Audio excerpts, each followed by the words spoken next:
30 seconds.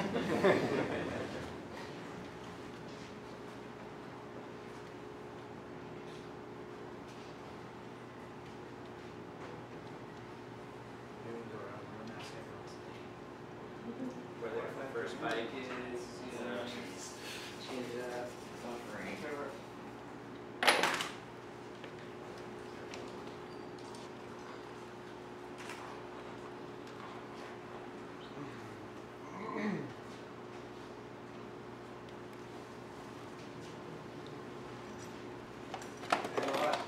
Okay then. Hello. Welcome to the Mission Workshop. This is the second in a series of talks that we're calling Founders and Events, put together by Bike Magazine and Mission Workshop. The premise behind these, also, if I start to mumble and forget what I say, repeat myself, just point that out.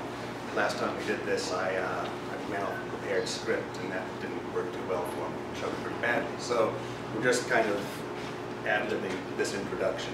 Fortunately, because the person we're introducing is someone I have some familiarity with, it's going to be a little bit easier than last time, but still, it might get kind of messy at times. The idea behind these talks was that, as far as mountain biking is concerned, it's a young sport, but it's had a very dynamic history and a very changeable and potent evolution. And as that has occurred, you've seen successive generations of people move through the sport to the point where a lot of the founding stories of the things that were happening in the 1970s and 1980s have been retold or revisited, or were told at that time with a perspective that maybe differs from what those people who were there at that time would recall now.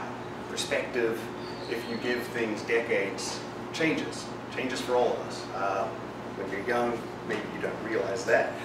As you age, it becomes more and more apparent. I feel like today there are several people here in this audience who would do a much better job of introducing today's guest, who know him and have known him for longer than I have, and who have worked with him in a far more close sense than many people would get to in their lives. But I'm sort of the mascot and cultural attaché for bikes, so it gets to be my job. I moved to Santa Cruz in 1992. I was a young, arrogant, not very fast bike racer at the time. And at that time, in Santa Cruz or in Northern California, if you were anyway serious about cross-country racing, you rode a Bontrager. It was the default fast bike for that time. Bontrager bikes were different. This is the heyday of steel we're talking about, the 1990s, before aluminum and full suspension came along, and pretty much gutted high-end steel production and turned it into, put it in hiatus for a few years before the custom market sort of rebounded. But at that time, high-end steel was still sort of arty. There was a lot of careful artisanal pride that went into making bikes. We still saw a lot of Philip race bikes. People would geek out incessantly about the butted tubing they were using, and there was a fair bit of pride involved. And Bontragers were different to that. Instead of having fancy paint jobs, they were powder coated, and they were powder coated one color, and then you had this panel on it, and the panel was the different color, but the panel was replaceable. It was a sticker, so that if you wore it out from carrying the bike or just scuffing up against it, you could put a different panel on. The frames were made out of straight gauge chromoly instead of butted chromoly. Straight gauge stuff was cheaper, it had a cheaper reputation, but then they were gusseted. Gussets were sort of not that common at that time.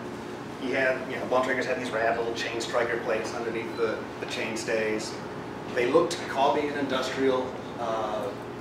They were sharp, steep, tight-handling bikes that would bite you in the ass if you weren't on top of your game, compared to some of the other slacker bikes that were around at that time.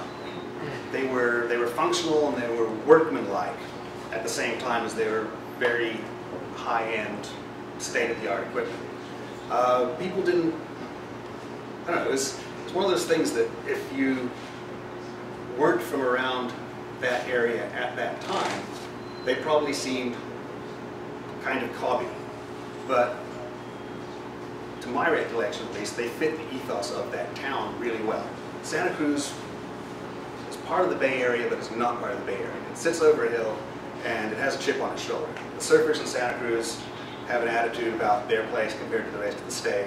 And at that time, the cyclists did too. It was a hotbed of cycling. It was an absolute monster of a cyclocross community, and it was filled up to the brim with intense and powerful personalities. And in that was today's guest, Keith Bontrager, who had crafted this company filled to the brim with these personalities. And it was in the Santa Cruz cannery.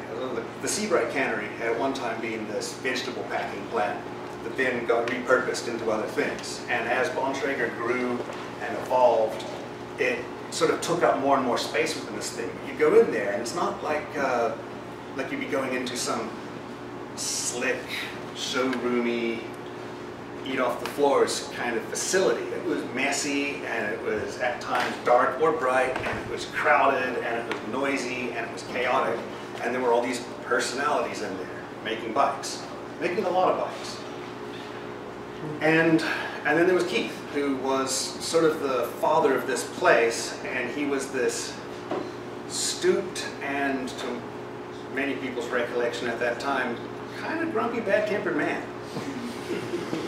He was extremely intelligent and did not really suffer fools gladly or willingly. And I'm getting the thumbs up from Morgan. And was running this chaotic shit show of a bike company. And that was, you know, the zenith of the land of steel. For most of us in that town, it was sort of a mark of pride. Bontrager was part of Santa Cruz, the community, and I worked at the Bike Trip at that time, this bicycle shop that was in Santa Cruz, and we sold more Bontragers than probably any other dealer in the country. And that was just the way it was. It was sort of seemed as if they were integral to that town. I don't think that too many of us were really looking at the writing that was on the wall, that high-end steel hardtails would soon become dinosaurs within the bike industry. But then there was this energy about it that was intoxicating, and it was great. In spite of the fact that it was probably driving Keith crazy at the time, because he was slaving to keep this company going, surrounded by his other mercurial personalities, and the winds of change were blowing. I don't know. That's about all I got for an intro. It's my pleasure to introduce to you Keith Bontrager.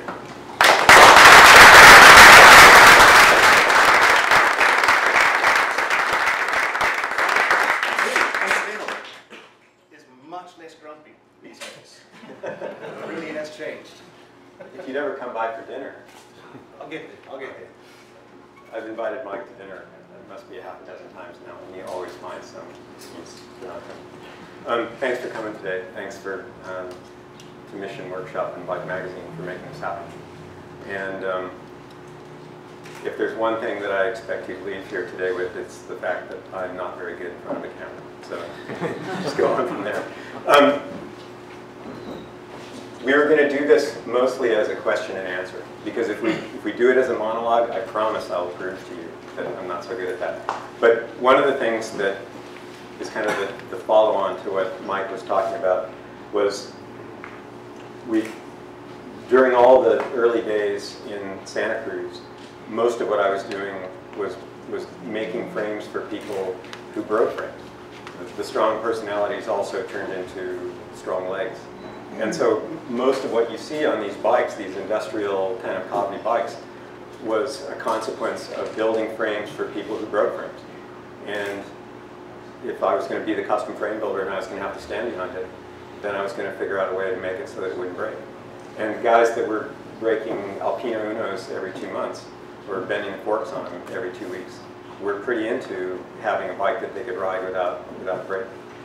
That may not make sense to you nowadays, because we don't really make bikes like that anymore. There's no loser bikes out there. But in the early days, when they were using mostly road construction to make mountain bikes, the things were really fragile. And so one big stack and you'd buy a down tube, or one big jump and the fork and the down tube would bend. So there was a real need. It shows you how primitive things were back then. There was a real need for an approach that actually just strengthened the frame. And I got carried away. I did that everywhere on the frame.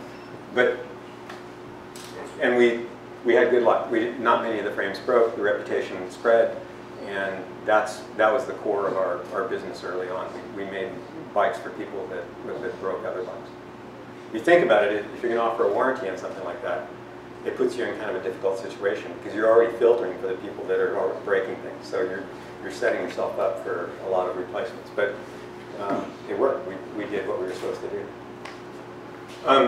The other follow-up to the Santa Cruz intro is, and Mike pointed to this, we were really good at making steel hardtails, and that was a time when steel hardtails were losing their popularity, and we hadn't, at least I hadn't really understood the nature of the business as it was changing and becoming a fashion business. And so the business was chaotic. I was working 80 hours a week. I wasn't taking a paycheck. It was kind of on the ropes pretty often. I brought on a partner who was really good at selling things and partially organizing the business, but there were still some aspects of it that weren't very well organized. We got really good at making steel hardtail frames. One of the guys that's here today was the guy that helped me, and he took what was kind of a cobbly custom business and turned it into a really good but handmade frame manufacturing facility. And we did all this stuff without realizing that within a year you weren't going to be able to sell a steel hardtail. So I sold the company. And I got a phone call one day. John Burke called me up and said, "How'd you like to design parts for us?" And I said, "Sounds good," because I hadn't been designing that much. I was doing all this other stuff that I wasn't supposed to be doing. And then I said, also, we're looking for investors. We need people that are good at running businesses to help us, sort of take the chaos out and make this a workable thing. And he said, well, we don't really invest in companies, but why don't we just buy them?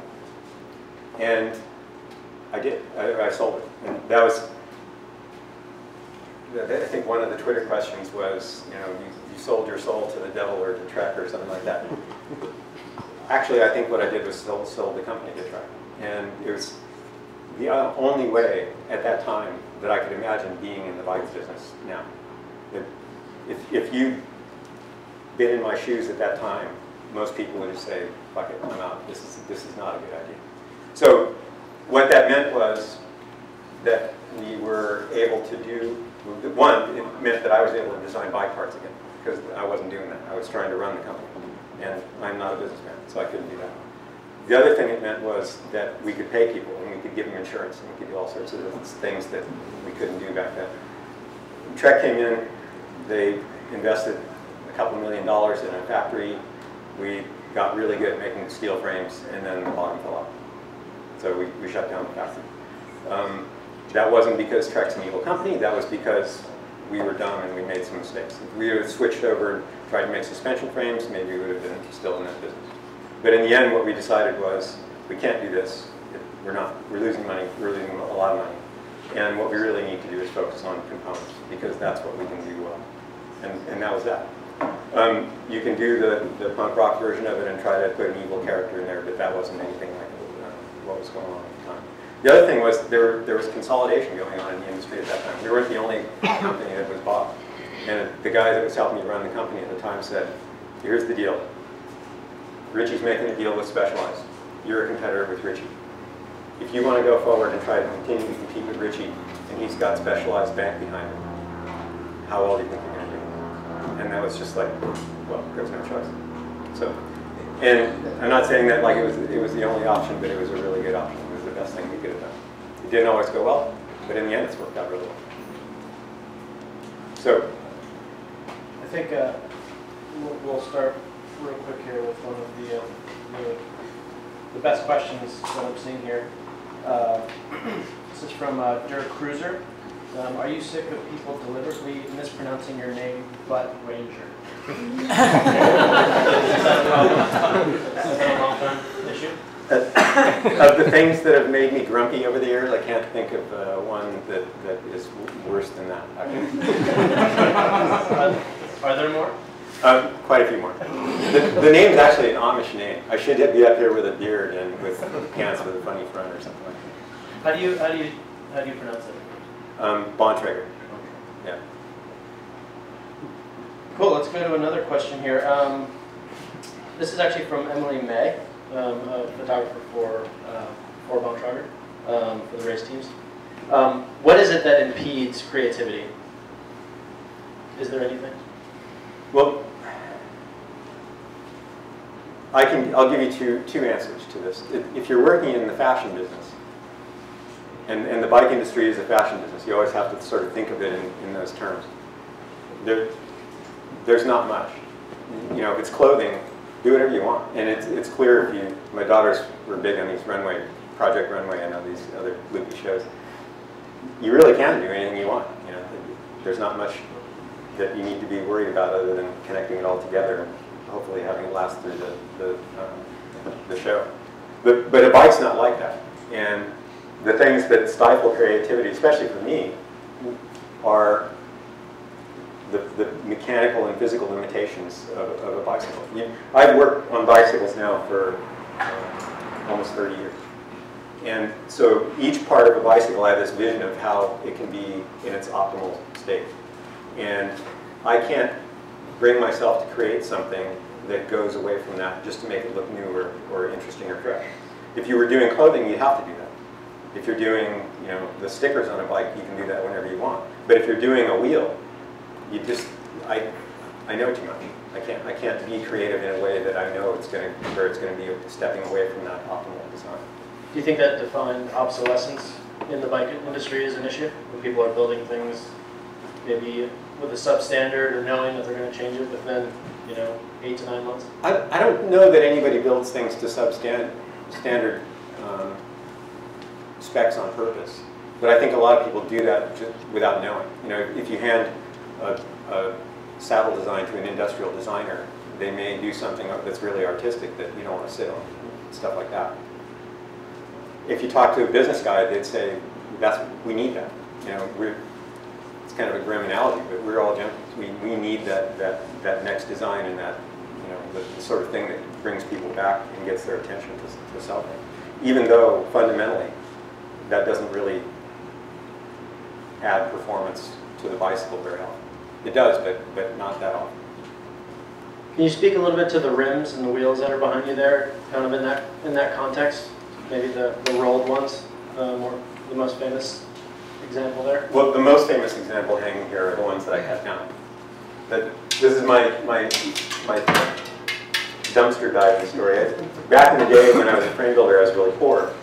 And as all frame builders are even today, there's a vow of poverty that you have to take before you become a frame builder. And Specialized would toss road rims in their dumpster. And probably they were returned from a shop who couldn't get them to true up or whatever. And there's all kinds of reasons why that would be. But one day I was staring at a rim that I had in my kitchen and decided to go out into the shop and cut 4 spoke holes out of it and see if it would become a 26-inch wheel. It was a 700C 40-hole Super Champion tandem. And it worked. And I didn't calculate it, I didn't measure it. I have a physics background, but I didn't employ any of that stuff. I just looked at it and went out with a hacksaw and a vise and modified it. And a local guy built it up, took it to Crested Butte. All the guys from Rim County saw it there, and we were in the rim business. And this wasn't necessarily just because you were cheap, it was because the current product offering wasn't? A lot of it was because I was cheap. The only way I could afford to ride bikes at the time was to kind of use the parts that we would get that way, because the Campy group cost more than I made in a month. But the rims that were available at the time were basically cruiser rims. Araya 7X and Yukai had one, I forget what it's called. And they weighed 800 grams, and they were not that strong. They were single wall rims. And so there was this and knowing enough physics to say that if I could make the rim weigh half as much, the bike's going to be a lot nicer to ride. It's going to feel better, it's going to work better, it's going to be faster, whatever. And that, I mean, that's clearly a reasonable goal. And being able to do that with stuff that was laying around, to prototype it without having to invest in an extrusion die and all the equipment that it would take to make a rim, turned out to be a really easy way to get to an answer. And yeah, it works. Let's maybe take a step back here and go into your motocross background, because that's where you were before bikes were focusing on. Yeah. One of the people that's here today is my ex-employer, Jeff Fox. And I started racing motorcycles. My mother wouldn't let me have a bicycle until I was like old enough to have one anyway. And if you guys are parents, that's one lesson to take away from this is if you want your kids not to do something, the best way to make sure that that doesn't work out is to forbid them from doing it. They'll definitely want to do it really bad. And so all through high school, I was playing around with mini bikes and stuff. And then eventually got onto a motorcycle and started racing motocross as soon as I could. And Jeff was partnered in one of the local motocross shops, a specialty shop called Grand Prix Cycles. And so I would go down there and hang out and entertain myself and probably piss them off a lot by being there. But same in bike shops now, we kids that hang out. And eventually he started modifying some of the motorcycles they had there, trying to make them lighter and faster. And I had been modifying cylinders, so he gave me these very expensive cylinders from motorcycles to take to my very run-down garage and port them and bring them back. And I think we had $15 a cylinder or something for doing that. But we were friends. We saw each other at the motorcycle races. His brother Bob at the time had started tinkering with air shocks. So there were all these things that were happening around older European design motorcycles that needed to go faster and work better. The sport at that time, I'm going to tell a story about motocross and its history because there's a direct connection to mountain bikes. Motorcycles at the time had been raced in Europe on motocross tracks for a long time. They were very crude, they changed very slowly. That was just the way it happened there. You know, they would slowly gain a little bit of power and slowly gain a little bit of travel, but it would take years for that to happen. They came here in the late 70s, late 60s. I watched my first motocross race in Oahu in 1968. They came here, they became very popular. There was a big established motorcycle racing population, but it was all flat track and TT in the Western version, or US versions of the sport. Motocross launched, and so just like mountain biking did in the late 70s, early 80s, motocross just became a really popular sport. When that happens in the States, we being the sort of entrepreneurial culture that we are, immediately people started screwing around, you know, and probably mostly to their detriment, but the motorcycle slowly started changing. Or, I'm sorry, rapidly started changing. So we added travel, we added power, we put plastic gas tanks on instead of steel fenders. So everything changed. And there was an industry that was created to do that. And so there are a large number of companies that came to be at that time to provide these parts. And motorcycles in a decade went from crude European things to very high performance, mostly Japanese things. At the end of that decade, I'd say the motocross motorcycle looked a lot more like what it does today than it did early on. Motocross Fox, which is what the company that Jeff started after he left Grand Prix Cycles, was right in the middle of all that. So he was designing and making his own shocks. He was selling plastic fenders and gas tanks. He was sponsoring race teams, privateer race teams that were going up against the factory guys. And I worked for him. And I got to do engine modifications for quite a while. He had some of the weren't national champion. They were top 3 privateers in the 125 class, where engine performance really mattered. He had that going for a long time. At one point, it became clear that Japanese motorcycles were producing enough power that it wasn't really worth messing with the engines anymore. So I started working on suspension stuff, and that was still an area that were clearly advantages to be had. Okay, so that's that story. The other part of the story is both Jeff and Bob have backgrounds in physics. Jeff, you have a PhD in low temperature physics, and I don't remember Bob's area of expertise. But so I got to work at this place where they were inventing things all the time, and they were really smart. So, and they hired people around to work around them that were really good at what they did. So it was like the perfect background to do what came later. Except I had to do it on something with a motor, and then later I had to do it on something without a motor. But everything else was not identical, but it was the same sort of thing. So when you talk about the creativity stuff, that set me up. I didn't know it at the time. I don't think anybody knew it at the time, because we were just doing what we wanted to do. But everything that I had done on motorcycles was going to come back later and be what I needed to do on mountain bikes. So, sorry, at the time, were you a cyclist, or more of a tinkerer that saw an opening? This is back to the dumpster diving. I came back from working in Europe for a year and didn't have any money. So I started riding to work at Fox on an old Raleigh Grand Prix. And it happened to be like a 15-mile ride each way. And I started getting fit. So no, I wasn't a cyclist, but I had to commute on my old scramjet bike to get to work, because that's the only way I could do it. After doing that for 6 months, it was pretty awesome, because you get fit, you get comfortable on the bike, and so that was a big change. And then, of course, I decided to make a frame, because I'd done the same sort of thing on motorcycles, and it took a year and a half to make a bad frame, but and definitely cost more than if I would have just gone down and bought one. But I've done that over and over again in my life. Never learned that lesson. And then, yeah, I was a cyclist. A question here from the internet from Create Folly.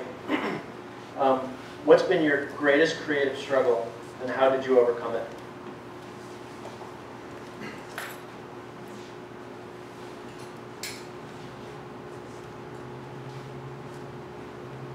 We can come back to that. Yeah, let me think about that for a couple minutes. I should have brushed up a little more on that. This one's from a young man named Morgan Meredith.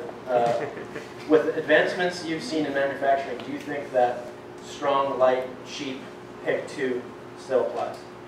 Yeah, it always will. There's no way around it. It's like rabbit. So, and this kind of leads me to another question. Marketing for you was almost just you existing. You guys just kind of, you didn't, go into focus groups and have an agency and that kind of thing. You guys were just truly doing what you were doing. Yeah, and for a long time that worked. Like Mike was saying, there was enough word of mouth and just circulation of information that we did great without anything like that. And that was another lesson I got from Jeff. I remember we were talking about advertising once, and you had a shock, and you said something like, "I just want it to be so good. People want it. I don't have to sell it to them." And that was the whole idea throughout. Just make something that's so good that people are compelled to buy it without you having to twist their arm. The handlebars and stems and that kind of stuff, was that for frames, or what kind of came first? Well, custom frames came first, and then what we called limited production. And the limited was really like, because we didn't know what we were doing, it was really chaotic. But we started making a batch of 18-inch frames. And so one would be a custom for somebody, and then the others would be extras that we thought were of a reasonable size that other people would come and buy from us. And that started working pretty well, and then we decided, well, let's stop doing the customs. We'll just do enough sizes that everybody can, that wants one can have one. And that was the beginning of the frame business. In the meantime, before that, we'd done forks like on Greg's single speed here. It's a fork that's clamped together. That's how we got around brazing forks so they would be much stronger. And that's a Mako motorcycle fork design. Yeah. But I patented it, so don't tell the patent office. We'd done some stems, but everybody was doing stems. You just had to do stems in order to custom fit people because all the other stems that you could buy at that time were either really expensive or really junk.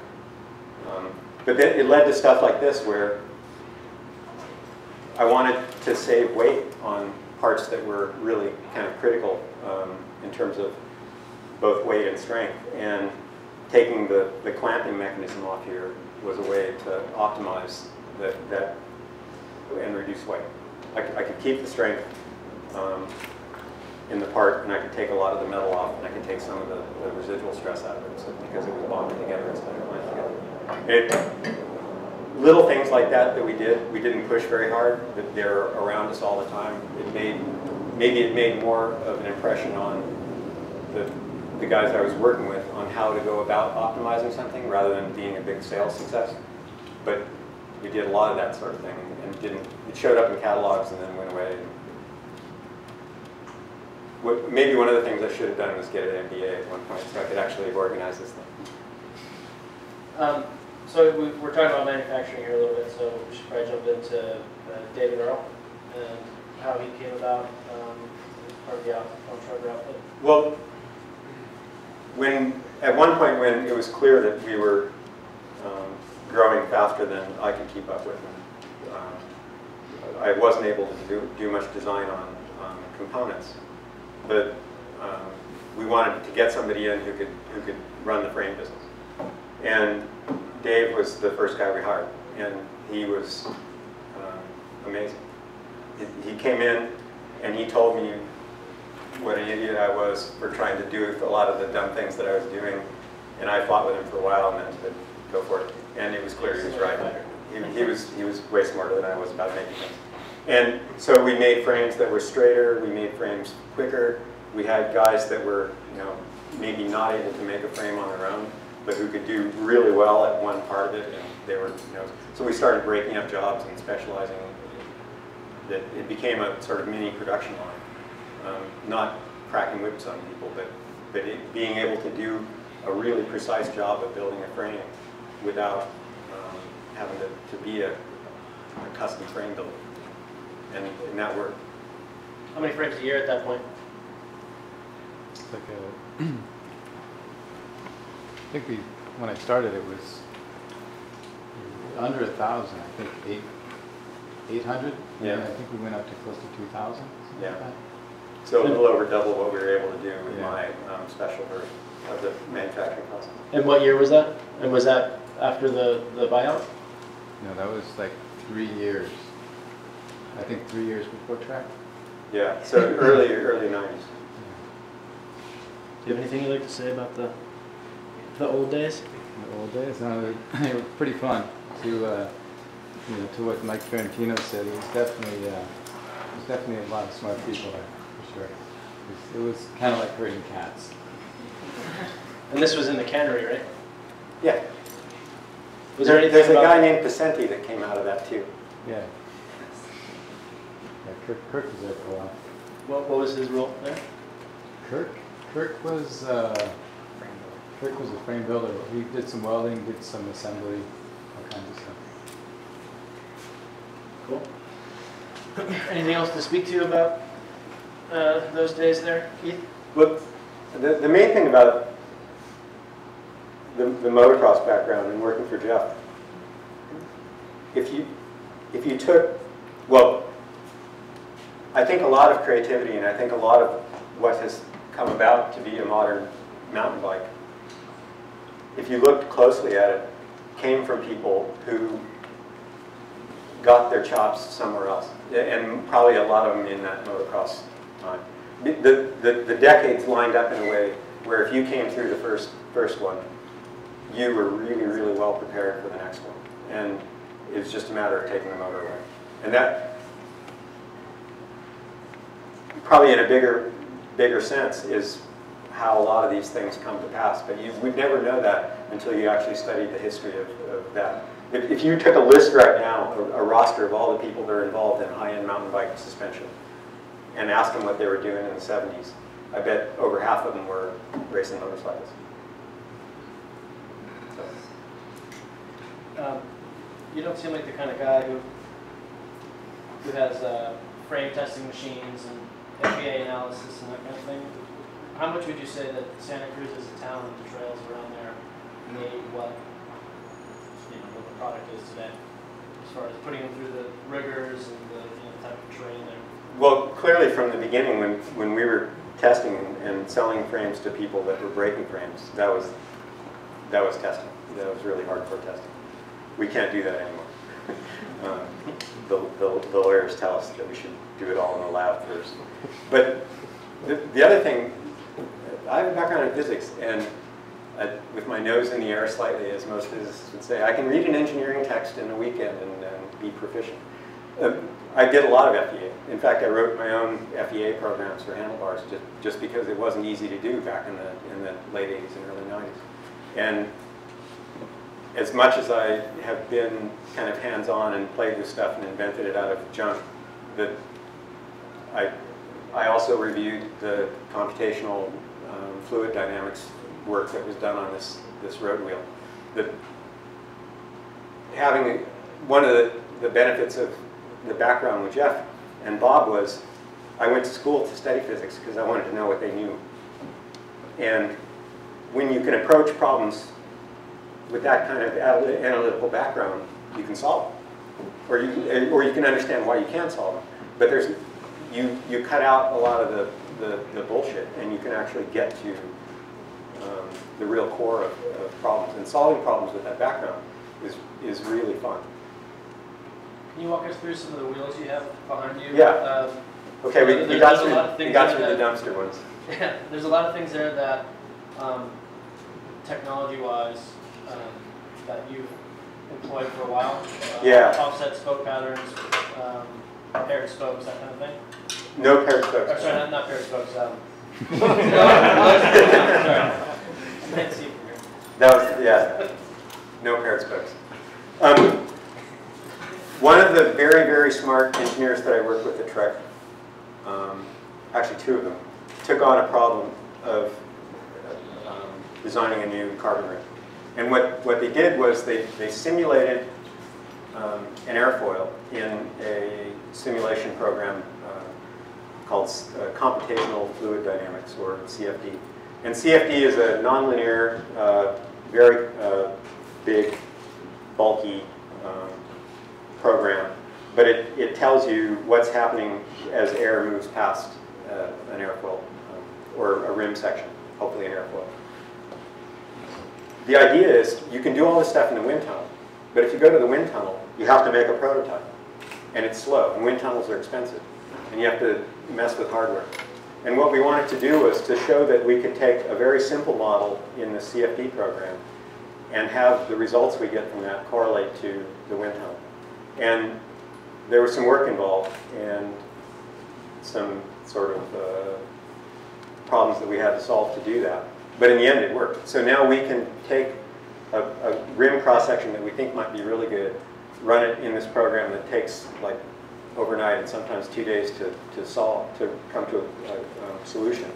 But that's much faster, and we can iterate many more changes that way than we could if we had to make a prototype and take it to a lab, wind tunnel. Then we verify it in the wind tunnel, whatever it is. And the ALS, the 3D rims came from that. And what we've got is a wheel that moves through the air much easier. And it's kind of hard to imagine, but one of the wheels at a certain yaw angle has negative drag. It's like a sail. It pushes you along. I'm not sure you would ever actually be in road conditions where that would sustain itself, but it's pretty cool to see the drag drop to a negative number. And Cancellara has been riding on those, and the Bontrager cycling team has been riding on them. I think it's pretty well thoroughly proven now that it's a good idea and a good design. And we're working on, well, if I had my way, we'll be working on the next generation of that pretty soon. Keith, why aren't the spokesmen airfoils? That'll be the next design. Some of them are, but the windage loss, the stirring of air that is happening in the spokes is one of the things that is still difficult to address with a pre-stressed tension spoke wheel. And we've got some that are pretty aerodynamic, but they're also like cheese cutters. And putting those into a pro Peloton may not be the greatest of ideas, at least if somebody crashes on them. The other wheel that's here is, I think, from my point of view, even more spectacular, and it's a commercial disaster. And for the most part, those are the things that I seem to like the most. This is, if you race cyclocross, you may recognize the tire on this. It's a carbon fiber sew-up 26-inch wheel. We made these as prototypes for Trek World Racing, the Flukinger brothers, who are our World Cup racers over in Europe. And they had some really good results on them. Mateus was the under 23 world champion. But we did this as a Skunk Works kind of project with the race team money that was left over. So this is one of those jobs that happened under the radar because nobody would have approved it otherwise. But it's I think, low 300s gram rim with a tire bonded on that you can ride at 22 PSI and slam rocks and not worry about. And I designed the hub. It was kind of the prototype for all the new hubs that we have been doing with this stacked spoke and tabs. There's still a little bit of contact between the hubs. I can go on and on about this. I'm not going to do it. But like steel hardtails, we did this just about the time that the bottom dropped out of 26-inch wheels. So these and the prototypes I have at my house are the only ones that will ever get made, which is kind of a drag. And luckily, we've adapted the fastest road version of the 29-inch wheel to the 2.9er race wheels, so we don't have to go through this again to be able to have carbon wheels into the mountain bike racers. But you'll never get to ride these. I've gotten to ride these. These are awesome.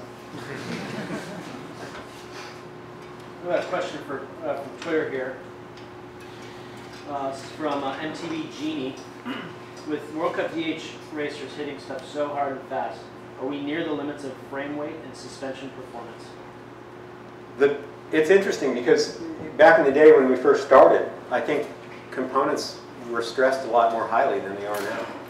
But because if you hit even modest bumps on a rigid bike, the spike in the load on those parts is much higher.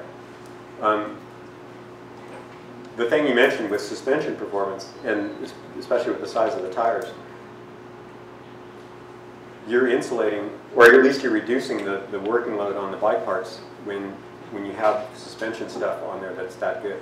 You can feel that too. If you ride a rigid bike over a rough section of rocks and roots, it beats the hell out of you. And if you do this, order of magnitude bigger bumps with tree roots or rocks with the latest downhill bike, you don't even have to think about it. It's not a line decision you have to make. You just go and just go right through it. We have another question here from Twitter, and then we should step into the racing aspect of Bontrager. This one's from Steve Knievel. This is in a long string of other ones that I won't bother reading. But you should check them out because they're great. That's why it starts and lastly. Where is the station wagon? It blew up, I think, in Georgia. Sorry, I should read the hashtags here. Wagons of Steel, and then hashtag Willie K. Bouillon is my co-pilot. Yeah. Willie was the team manager, I think you would say. I'm not sure that's the right word at the time. And we converted a 65 Chevy wagon into our team vehicle, and there have been photos of that here and there. And I think it blew up somewhere in the south, and I think it got walked away from. So that was the second time it blew up. I'm thinking it's running moonshine somewhere. I don't want to think of it as being in a junkyard. I'm sure it's running moonshine. So that brings us to Paul Willerton. If I want to maybe speak to that and the kind of racing days of Bontrager and how important that was to Yeah, we should do that. production and kind of some stories there. Yeah. There's a really good introduction on a website that we'll put a link up on to Paul. Paul was a really speedy junior in this country, friend of Greg LeMond's, went to race in Europe. At one point he talked about suffering in the gutters in Belgium, and was really successful on Team Z and a few other European teams. And this was back in the day when not many Americans were doing that. So it was he obviously had the legs and lungs to race really fast. And my partner at the time, Hans, came to me one day and said, well, I've got this guy, and I'm going to give him some frames and some money, and we're going to sponsor him. I was like, well, who is he? He said, he's Paul Willerton. I know him, don't worry, he's good. I was like, okay, cool. Because we hadn't really sponsored riders before, and it was expensive for us back then to do that. I don't think we gave you very much money, but for us it was a lot of money. And so Paul took a couple of frames, and you had contacts with Richie or some of the Richie guys, so you could go to Europe and sort of hang out with them a little bit. And it just seemed like not a good idea at first, because he was starting the backs of the races and he wasn't doing very well. I went to see you in Plymouth, and you snagged a banner on the side of the race course on the downhill. And Well, let's not talk about that. no, I'm building this up. It's going to be good. It's going to be good. I'd like to say something about you. You get your chance. Seriously.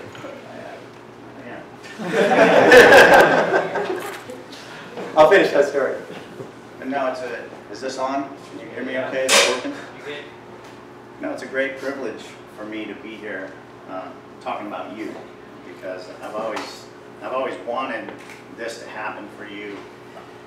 And you know, as a kid growing up in California in the early '80s, the Bontrager name and logo started to show up, and I was barely double digits, or just double digits in age at these cyclocross races, and you understood that the best riders had Bontrager frames, and so you noticed that. And asking around, I would say, what is that? Who's making those? And they'd say, this guy Keith Bontrager. And I'd say, well, how do you get one? And they say, I don't know. Like, you got to know the guy, or you got to go see him. And there's been a lot of discussion today about manufacturing, and I think that it's because you struggled so much with that overcoming that hurdle. Yeah.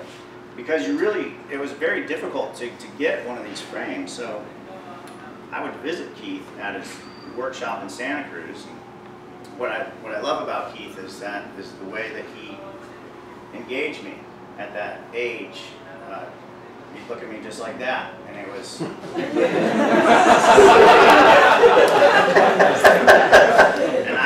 It was a big deal for me, because I was just this punk-ass kid in Santa Cruz, and I was nervous going in, and I didn't expect Keith to give me the time of day, but he just kind of said, what's up? What are you doing? And I walked out of there, and he didn't offer me a frame. And I was going, I don't know how you get one of these things. I still don't know how you get one of these bikes. And so the years went by, and I had a professional road racing career, and I came back, and because of what was going on in road racing, I thought, I'm going to give this mountain bike thing a shot. And so I went to every manufacturer with a proposal. You weren't the first guy I approached. I went to pretty much everybody in the business, and no one would give me a chance. They say, you're a road rider, and you can't do this sport. You're going to suck. And so my proposal, I dropped one off at Keith's. I didn't really expect anything to happen. And I got that call from Hans, and Hans said, I don't think this is a good idea. I don't agree with Keith, but we're going to do it. And I had told Keith and Hans, I'm going to travel all over the world. I'm going to go to probably at least 5 continents. I'm going to do all this, and I need some money. I need $15,000.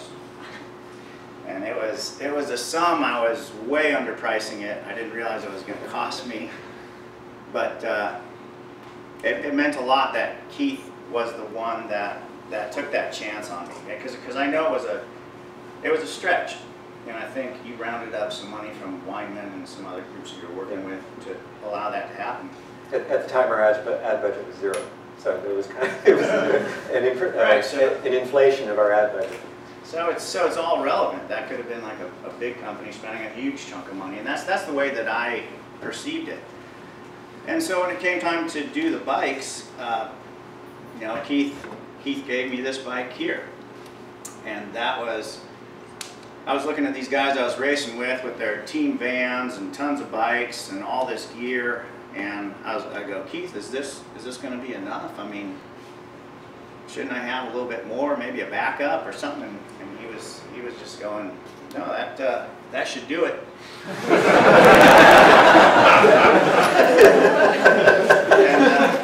a lot of these parts were the original parts, and you can see it there. It's not XTR, it's not high-end stuff.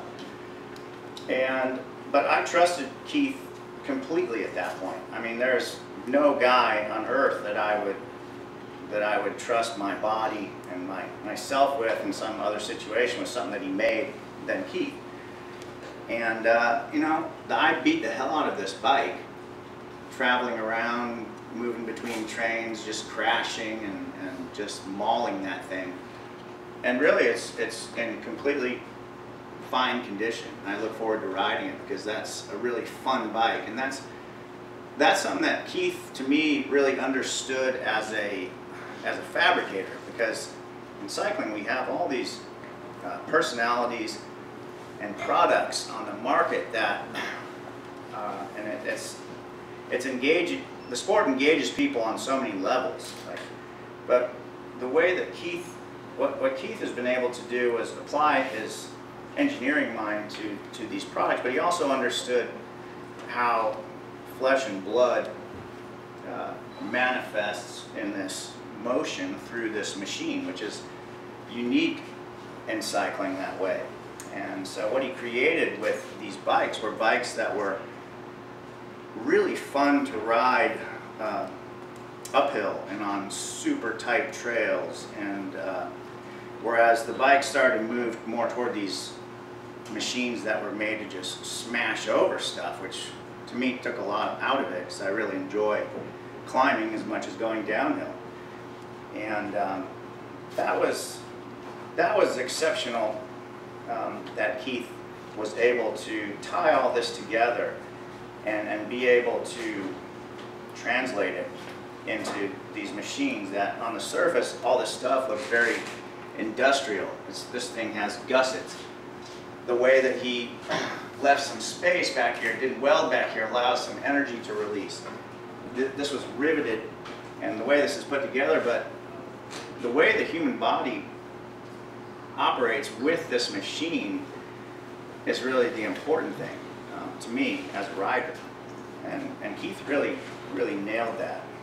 But yeah, I appreciate that, and it's an honor to be here. And I always wanted Keith to get more recognition for his place in this sport and in this industry, because he's quiet and he's humble. I'm happy to see him start to talk about that he is smart and with his degree and so forth, and be able to say that about himself, because he's been so quiet over the years. And so after I had success in 1994 with this bike, it got to a point where I had to go to Keith and say, I'm going to need a little more than 15 grand next year. And there's other companies that are offering me some money. And Keith and I had to part ways amicably at the end of '94, and it was at the Philadelphia Bike Show. And I remember sharing a room. It was Keith, and there must have been 4 or 5 of us in one room. And I woke up the morning of the show, and I looked down at Keith, and he's the night before I've been going, Keith, you got to take the bed, man, take the bed. And he's going, no, no, I'll take the floor. And I looked at Keith on the floor and I was thinking, I want more for him than to always be in this place. And it wasn't long after that you did sell the company. Yep. And it's been great to see, and I'm proud of you and respect you for all of that.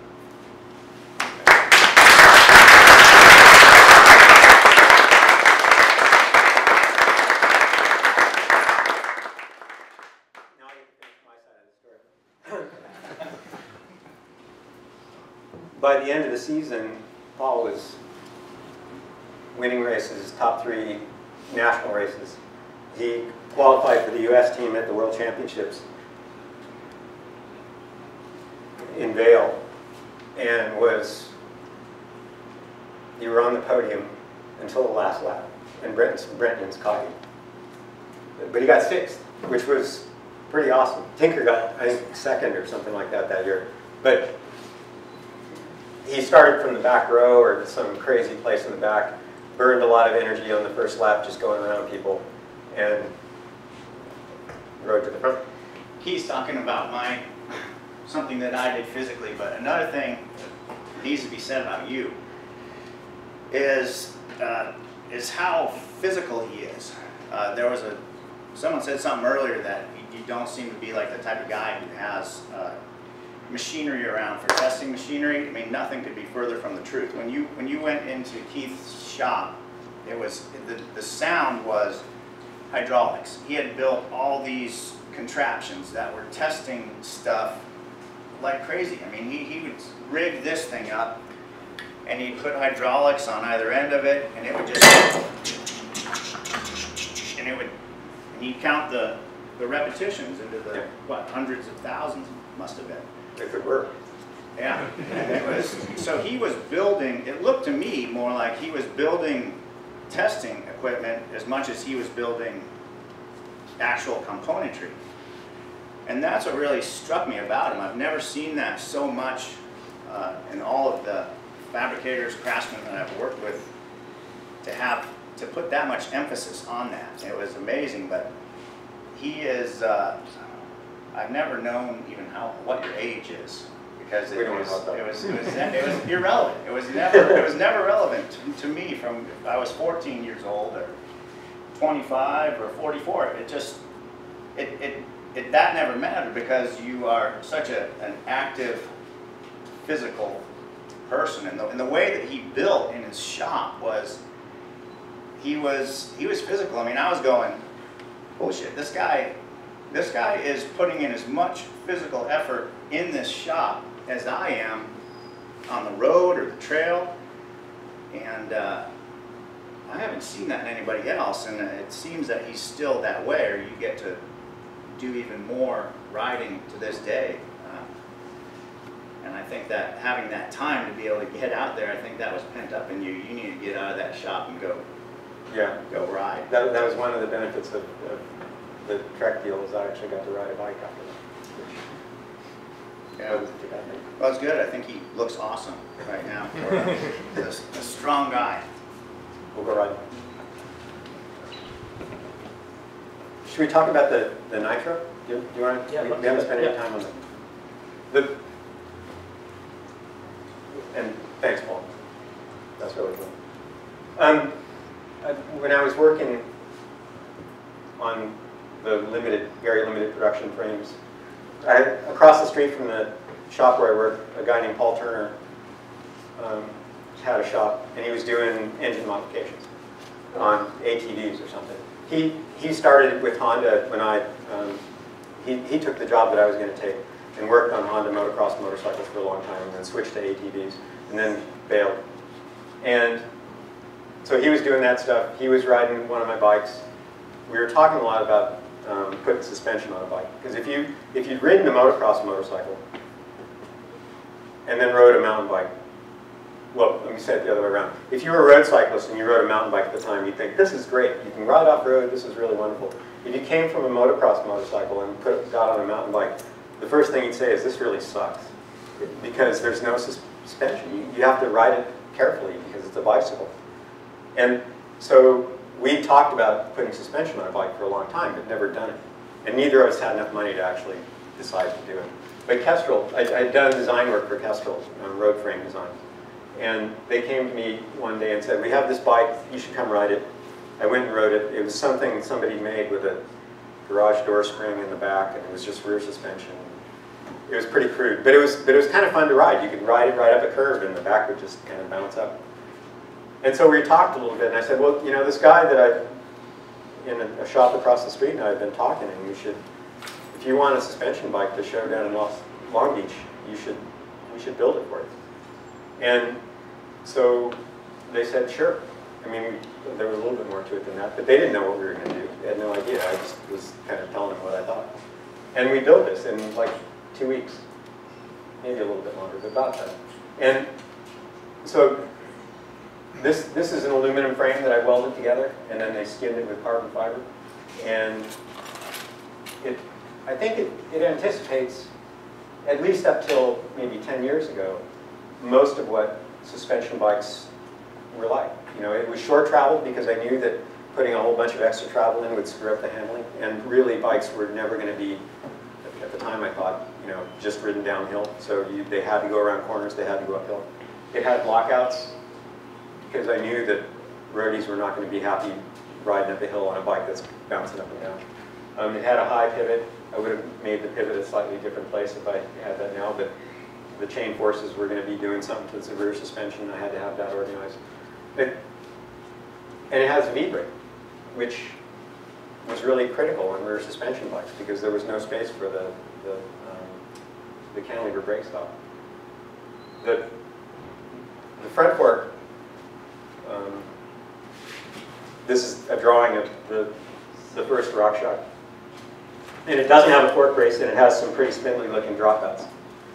I did this drawing, and this is the drawing. We made part drawings from this, and then we made the fork. It turns out that design was really bad, so I shouldn't be showing that thing. But it had these tiny little dropouts, and it had no fork brace. And the first prototype, when Paul assembled it, he rode it over. He put it on his bike at the time, and he rode it over, and he crashed into the door frame in my shop, trying to get through the door, because the front fork was so wiggly that you couldn't ride it in a straight line. And so we were like, shit, now we've got a fork that doesn't work, and the show's coming right up. So we redesigned the lowers with more beef, and we added this fork brace, which neither of us had considered up till that time, and it was really lucky that we were able to just put it on. And that's kind of that was the RS1. It wasn't called that. It wasn't exactly the same, but that's what it was. But being able to do this, coming from motorcycles, and Paul would tell you exactly the same story, was easy because we knew what we needed to do. And it was lucky that the Kestrel guys had decided at the time that they wanted something like this because we probably wouldn't have done it because we were busy and doing other stuff in the meantime. And Paul ran with the RockShox thing, and I just stayed with frame building. But that's how RockShox got started for the most part. It kind of went a little ways from there. But at the time, it was a bummer. I try to be humble about these things, but at the time, neither Kestrel or RockShox would talk about my involvement in these things. And it was like, I think we got paid $600 to build the thing. So it wasn't like a very financially rewarding thing. It was fun to do, and it's an awesome bike, just in the way it looks. But I was hoping at the time to have gotten some credit because that would have made my business reputation a little bit better. But I just had to suck it up because that wasn't really happening. But San Francisco Museum and Santa Clara University recently showed the bike and told that story much better, and that was kind of cool. And some guys like Joe Breeze came up and said, we never knew. So, but the other thing is it shows the difference between frame building as craft and frame building as engineering. And right now, that's really happening. There are craftsmen making custom steel frames for fixies and town bikes and whatever, touring bikes. That's really cool. But that's craft. The engineering on that, there's not much to it. They're gluing tubes together. with a torch. Carbon frames and modern mountain bikes, those are engineering contests. The guys that are designing those, they got pocket protectors and degrees, and computers are running hard to make that happen. And we turned that corner a long time ago, but that's where the industry is going. And that's fine with me. I can do that, and it's fun doing that. But it definitely is different than going out into a shop and firing up the TIG welder and trying to make something that way. Can we speak a little bit more about the V-brake? Was that the reason it was produced, because of this one? These are the speed begons. These are the original V-brakes. We made these for a cross bike.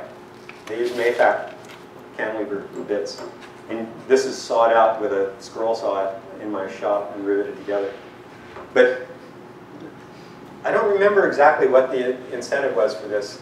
Maybe we lost the cable hanger and we had to come up with a brake that night or something. You know, it was another one of those not very well thought out ideas. And they didn't work very well because the leverage was wrong. But it sort of proved the idea. And then when we came to a problem where we couldn't have a cable stop, we already knew how to do it. These were cleverly designed so that you could adjust the angle of this arm so that it wouldn't pull too close to the tire if you had to make the adjustment that way. That didn't work. They slipped. Don't tell anyone. Could be fixed. I think I was pretty happy to have made this thing. I was pretty happy that it gave Paul something to do with his life. And he's got a place in Hawaii now, so maybe he made the right decision. But it also was fun to throw down what I knew about a suspension bike design early on, where, and be right. You know, there were all sorts of wacky levers and stuff that people were putting on forks, and the magazine guys would come by and ask me about it, and I said, telescoping forks are going to win. They won on motorcycles. They've all been through leading links and levers and this and that. There's too many problems with those things. This is what's going to work. Same thing with rear suspension. There are all kinds of crazy ideas. It's like cool if you want to do it, but a good shock and a very simple swing arm is going to be the best way to go. And that's been true on motorcycles, and it's going to be true on bicycles. And you can fight it if you want, but there's no real reason to. Anyway, the guy who owns this works at Apple now, and he's a composites engineer that helped skin it out. And it's a cool thing that he did that, because otherwise it was just laying in the back room in Kestrel somewhere and probably would have got chewed up. Speaking of back rooms, another question here from Steve Knievel. Are you still experimenting with dead mount C-post technology? I probably am, unknowingly. Is there a quick way to tell that story? I had or others? a fiberglass seat post laying around. We made carbon fiber posts. I wanted to test a flexible seat post. I had the vendor make one out of S-glass, which is much less stiff than carbon fiber. It was a really cool post to ride around. It was really wiggly, good in some things, really probably dangerous in others. But it was translucent. And one day I was giving it to somebody or letting somebody look at it, and we were looking at it. It's like there's a dark spot about 3/4 of the way up in the thing. It's like, I don't know what that's. I didn't put that there. What's going on? You look inside. Bad news for the mouse. The mouse had crawled up in there and died. Knievel's got the most amazing memory. I had forgotten all this stuff. He's got nothing else to do. Yeah. I have another question here from Twitter, from Ryan Labar. What's your favorite or best JRA story? Just riding one. Whether one you've heard or one you've been a part of. Not long ago, Sarah and I were riding in Ojai, and this kind of cobbly-looking, pretty fit-looking guy comes riding the other way. And in Central California, you see guys like that all the time. But he had a pretty cool bike, and I looked at him kind of close as he was riding by. He has flip-flops, and it was Lawrence Malone, one of the guys we used to sponsor on a cyclocross bike. And it's like, hey, Lawrence! He turns around, so we went and got a beer. But it's it's an amazingly small world when you start riding around. And yeah, it was pretty fun to see him and catch up. Another question here. What is the origin of the paw print logo, and why did it go away? The origin, it was a mountain lion, and I've always liked cats. I'm kind of a cat lady. Don't let that get out. And we had 6? Yeah. Yeah. So I wanted to have a mountain lion paw print on the logo. I designed the original logo myself. We stole the image out of the Audubon Society book. It's totally bland. So it got changed so that it looked a little bit more interesting. I have no idea what animal that represents now. And it got changed because when we started doing road stuff, those who know these things decided that that wouldn't appeal to a road. I'm getting a lot of questions here about, because of the resurgence of steel, do you ever have an itch to get back into it? Yeah, torch? Yeah, all the time. When's In the last fact, time I'm going to, but in a way that nobody ever knows about. We've got our hands full making components, and it would be fun to do like a limited run, but there's a lot of guys that are doing really good work in steel, and I'm not going to step on their toes. They deserve to just do what they're doing well. When's the last time you welded a frame? It's been 25 years. I bet I could build one today. Yeah, I think I could still build, and I'm going to prove that at some point. Along the same lines, will you speak to some of the other products you have there on the table, some future Bontrager? Oh yeah, the bar stem combination. This is Emily Batty's part. Do you guys know who she is? She's a badass World Cup racer. And it's the same idea, but it's in carbon fiber, and it's awesome. The stuff, we're still learning what we can do with carbon fiber. And as cool as it is, it's going to get cooler as we make more and more stuff and understand it better. The downside of that is it's going to get expensive, because everything that we're doing now is pretty simple, and as we add more complexity to the thing, to get more of the properties of carbon out, it's going to make the parts more expensive to make. But it's an optimized design that is trying to maximize strength and minimize weight. And the hub there? Yeah, this is sometimes in my main role at Trek right now is I want to say mentoring, because some people would probably get the feel for it, but mostly it's heckling. The very smart young engineers that we have into doing the right thing. And they often have really creative ideas, but because bicycle parts are highly evolved and it's very difficult to make things better, sometimes they need a wrist slap to get them going in the right direction. And sometimes not. But this is a hub that's been designed with 3 bearings, very quick engagement, the stacked tabs for spoke tension. I could talk to you for a long time about what's going on with this hub, and I could talk to an awful long time about wheels and wheel design. But it's pretty cool because he prepared this cutaway to convince me that he was doing the right thing. And you can see all the little bits and how they work together. So you should come check it out if you want at some point. So you have a good relationship with the engineers and well, it would depend on the day if you ask them. But on the average, we have a good relationship. I'm in that role where I have to be the bad guy sometimes and tell them that what I think they're doing is wrong. And I don't just tell them I'm the bad guy, what you're doing is wrong. I say, here's why I think you're wrong, and explain the engineering behind my decision, because I would never just bust somebody and tell them because I said so. And peer review is never fun, but it's part of the process. And if you've got an idea that you think is good, if you can't explain it to somebody who understands that part of engineering coherently, and convince the other person that you've made the right decisions, then you probably should go back and think about it a little bit longer, because it's probably not such a good idea. And that's the role that I feel. But I buy a beer, and it's okay afterwards. Will you put the Bontrager Leatherman jacket on for me? The what? The jacket. You put it on. I don't think I've ever had one of these things on. That's it. Is this your idea? Putting it on?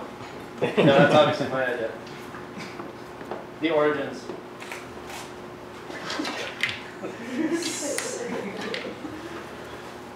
Yeah. Where did this come from? I thought you brought it. Sorry, Keith. So you're going to put this back in the closet and close and lock the closet? Yeah. Yeah, do a little spin. Yeah. Are you going to keep it on? I'm just kidding. Another question here from Twitter. Then we're going to write a Fillmore or something. This is from Seb Kemp.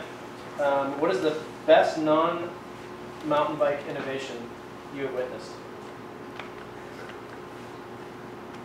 Should maybe cut that down to just product innovation. Well, innovation? Because I was going to say the pizza place we're going to, and the pizzeria. Yeah.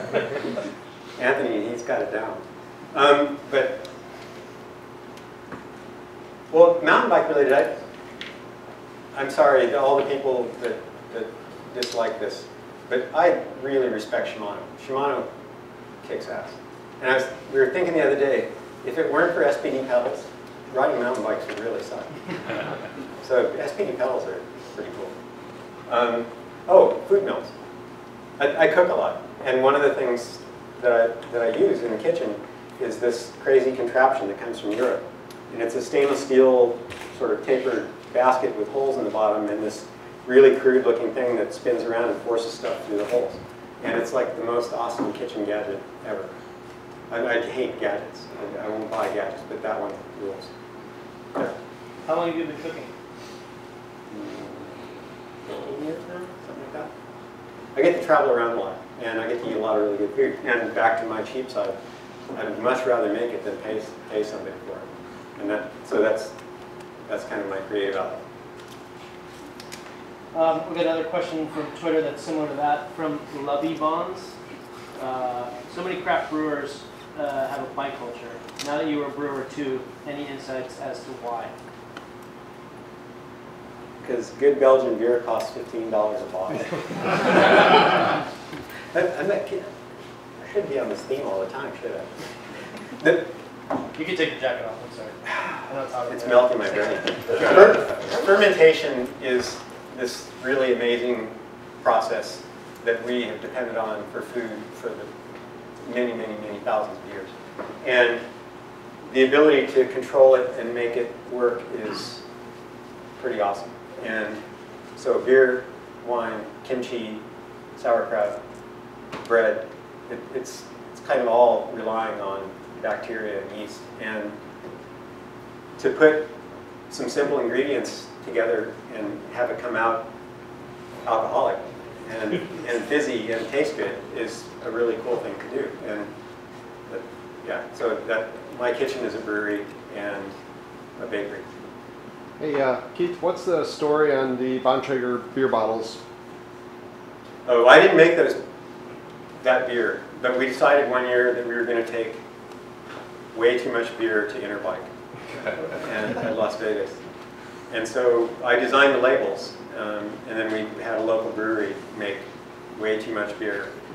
And as I recall, other than like a little bit that we stashed away, we gave away and drank all of it, like in the first day and a half or something like that. The brewery shop that I deal with said, you know, don't worry about it. 5 gallons of beer is going to go so much faster than you can imagine. And that same thing happened at the trade show. We gave away a bunch of beer, and it was all gone in no time at all. Imagine that. I think we're getting to the point where we want to see if there's any people in the crowd here that have any questions. Any other engineering problems you're working on outside of bicycles? Wood stove. The question was, are there any other engineering problems that I'm working outside of bicycles? And the answer is wood stove to bake and cook pizza. And I'm going to try to do it once. So I don't get to do a prototype. I just want to do it right in the first place. So that's kind of fun. Do you ride motorcycles anymore? I do not. I've sworn them off, and I've been tempted many times, and I probably will give in someday, but in the meantime, I'm going to go look at some fast electric motorcycles after this, though, but I'm promising not to buy one. Actually, I don't have enough money to buy one, so that's simple. Any other questions from the crowd?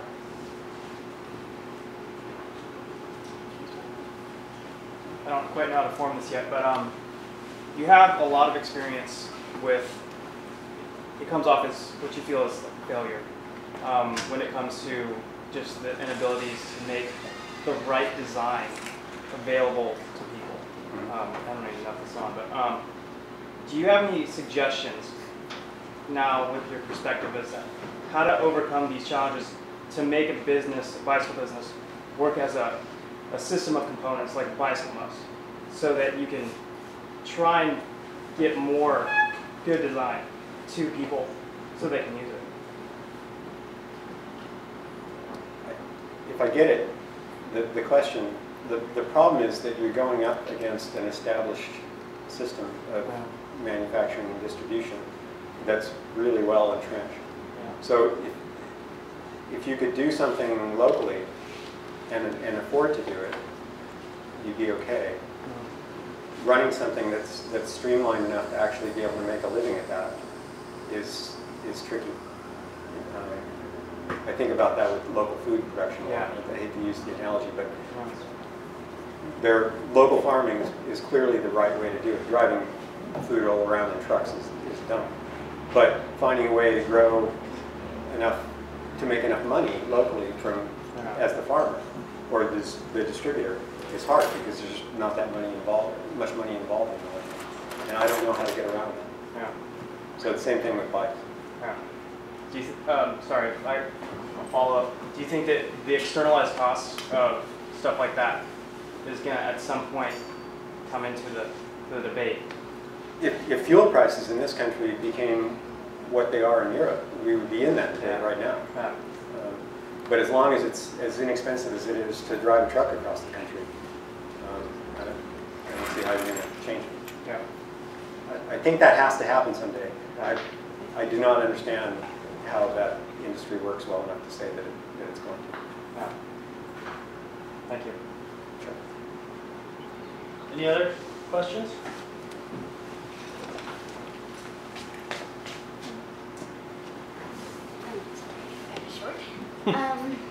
Do you, out of all your years, what's your most proud thing you designed or built, as, a bike or, something like that? I made a bike for a guy who was paralyzed. And I made it was a tandem. So I'm sorry, it's been a while. His wife was paralyzed, so she couldn't walk. She couldn't pedal a bike, but she had really strong arms. So I made a tandem where she sat on the front and pedaled the bike with her arms, and he sat in the back and steered it and pedaled it on an upright bike.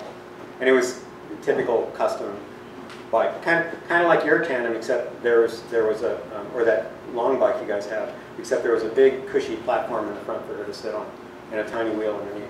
It was pretty fun after they started riding that bike around, having it work out. Anybody else? No? I have more of a story than a question. Yes. Sure. I actually, my name's Scott Turner. I worked at Bontrager Cycles from 94 to 97. And I do remember the last time that Keith built a bicycle.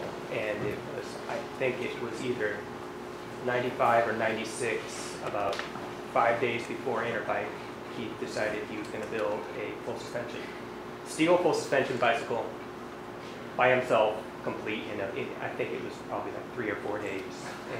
And he did this at night, so to not disturb production, so he was working late nights.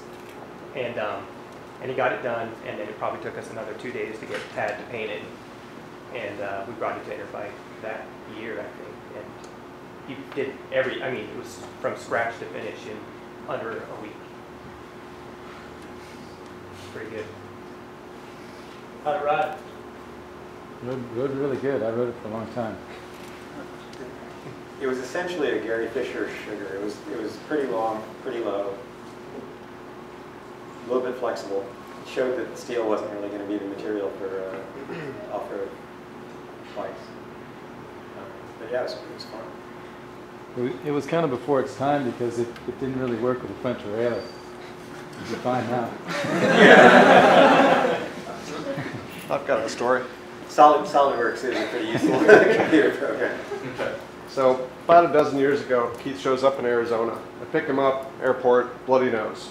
And I think he was playing soccer at the time and took some aspirin and dry airplane, dry Arizona, no problem.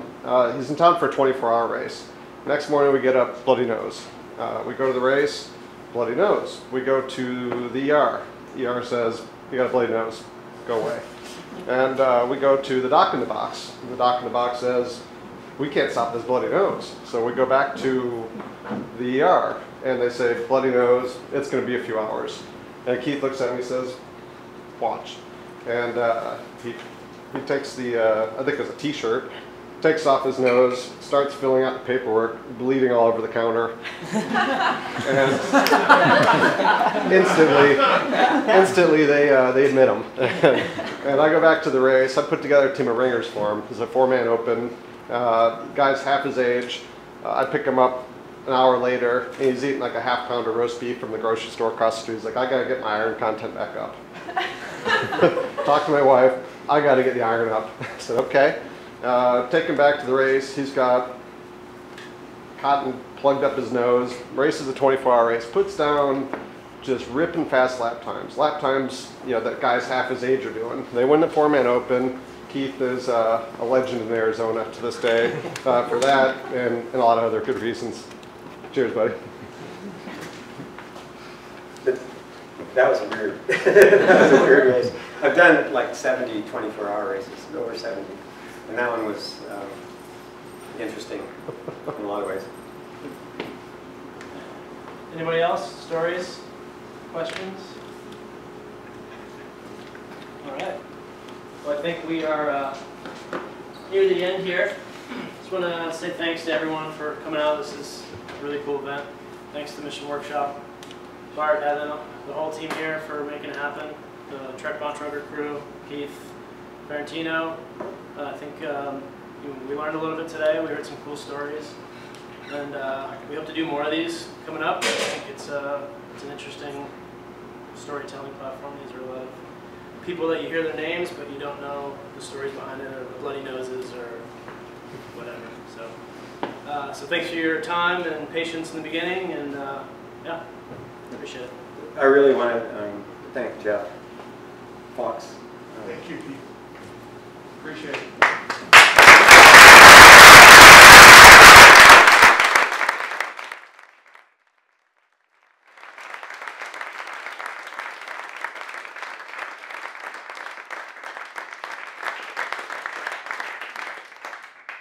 Last words? Want some water? Where's the beer?